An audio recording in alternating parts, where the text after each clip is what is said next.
নমস্কার, আমি doctor CS ধর।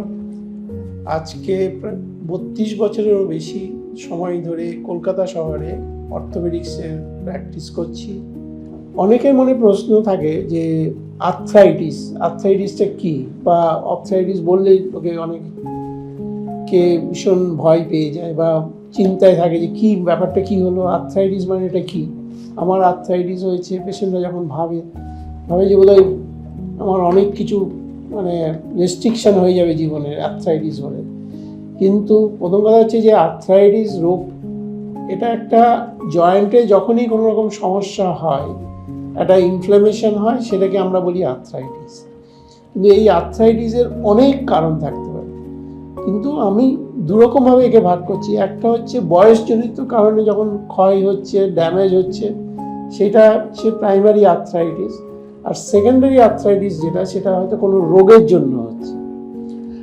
ধরুন আপনার হয়তো একটা এমন কিছু ভাইরাল ইনফেকশন হলো, সেটার থেকে হয়তো 1 মাস পরে বা 15 দিন পরে বা 2 মাস পরে হয়তো আপনার জয়েন্টসে কিছু এফেক্ট হতে পারে, সেইটাকে আমরা বলি রিঅ্যাক্টিভ আর্থ্রাইটিস। আবার বয়সজনিত কারণে ক্ষয় হচ্ছে এবং আস্তে আস্তে পাগুলি বেঁকে যাচ্ছে, এটাও আর্থ্রাইটিস, কিন্তু এটা হচ্ছে প্রাইমারি আর্থ্রাইটিস। সব কিছুরই চিকিৎসা আছে। কি করে ভালো থাকতে হবে সেটার জন্য আপনাকে আমাদের কাছে আসতে হবে, এবং আমরা যখন বলবো, বোঝাবো এই ব্যাপারটা, তখন আপনি নিজেই নিজের যত্ন নিতে পারবেন।